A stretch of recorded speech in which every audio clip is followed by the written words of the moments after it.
Hare Krishna. Namaste. Chapter 5, entitled as Karma Sannyasa Yogam. Sloka 23. Śaknotīhaiva soḍhuṁ prāk śarīra-vimokṣaṇāt kāma-krodhodbhavaṁ vegaṁ yuktaḥ sukhī naraḥ. Here, vega refers to the impulse, urge of mind, speech and body. What we learn from the sloka is that if one wants to make steady progress on the path of self-realization, he must try to control the urges of kāma and krodha. There are also additional urges that's been mentioned by one of the Goswamis of Vrindavan by name Rupa Goswami in his book called Upadeshamrita. There he says, Vacho vegaṁ, manasa krodha vegaṁ, jivva vegaṁ, udarapastha vegaṁ. He mentions three things here. That is the urge caused by speech, the urge caused by mind, vacho, manasa, the urge caused by anger, krodha vegaṁ, jivva vegaṁ, the urge caused by the tongue, udara means the urge caused by belly, upastha, the urge caused by the reproductive organ. If one is able to etan vehan yo vishahita dhiraha sarvam apimam prithivimsa sishyat. What he says is that a person who can tolerate these urges, these 6 urges, can make disciples all over the world, meaning is qualified to be a guru. The urge caused by speech, urge caused by mind, urge caused by anger, urge caused by tongue, urge caused by belly, and lastly the urge caused by the reproductive organ. These are the 6 things. If one is able to control and tolerate, then he is called as guru. We should know that these kāma and krodha do not and will not come giving us an notice that I'm going to appear at 10 a.m. on a Sunday morning. It doesn't say something like that. They just jump right into the field and distract and destroy us especially in our path of spiritual journey. So one must become stronger to deal with these 2 urges and ready to say no to them. Otherwise, they will continue to attack us as long as we have the body. And more we say yes to them, and more we get entangled into this world, and we'll lose the track of our spiritual journey. And Atma doesn't become our focus, now the body becomes the focus.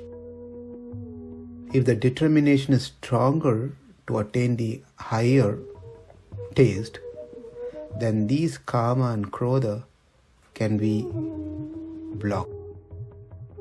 As we keep doing this, these 2 will become weaker over the period of time.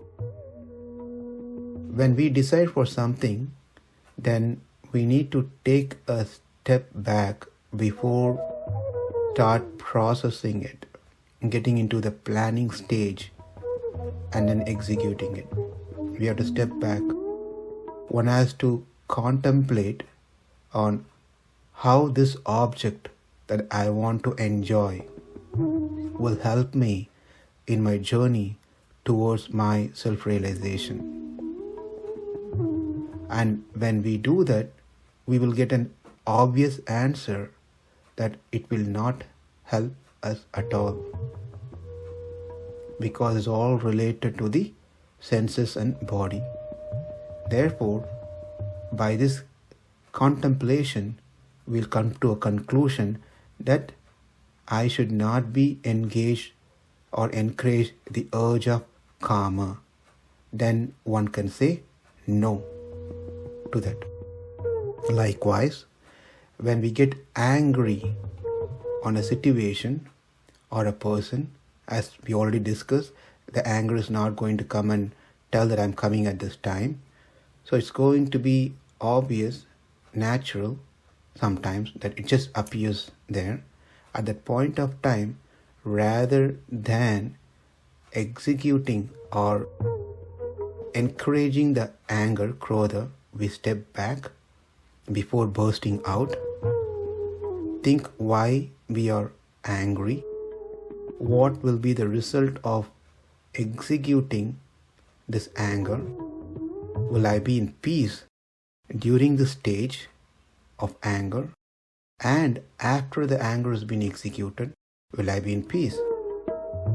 Or will that create a healthy environment for myself and to the person whom the anger is shown? Because as we show our anger, and the other person is also going to show his or her anger to us. So what did we achieve by doing this one? When we start analyzing these things, then we will come to know it is just simply waste of one's time. Rather, focus on Atma by tolerating and blocking the anger. We prioritize in our life that my priority is to focus on Atma, not to focus on this anger that got triggered by whatever the reason it may be. In this way, one starts saying no to anger as well. So to summarize, kāma-krodha acts on these three levels: mind, word, and action. A person should learn to tolerate, not just tolerate, also learns to block these urges by saying no. Then one says no, that no should come with strong determination of wanting to attain self-realization, Atma-anubhava. If that no is weaker, then again we are giving ways for the kāma and krodha. Therefore, it is important that we strongly say no. And one can only say no strongly if they appreciate and understand and have a proper knowledge about Atma and what they are going to get by focusing on Atma, which is much more higher than any of these lower pleasures that one might get. Then, and one start engaging their mind, word, and action in some spiritual activities, because just saying no and doing nothing is another invitation for these kāma and krodha. If you're idle doing nothing, kāma and krodha will come back again. Therefore, one has to get engaged in some activities. The activities has to be a spiritual activities. When one learns to tolerate and block these two urges, will be happy in this very world while they are living in this body, and ultimately will be able to attain the vision of Atma. śaknotīhaiva soḍhuṁ prāk śarīra-vimokṣaṇāt kāma-krodhodbhavaṁ vegaṁ yuktaḥ sukhī naraḥ. Namaste. Hare Krishna.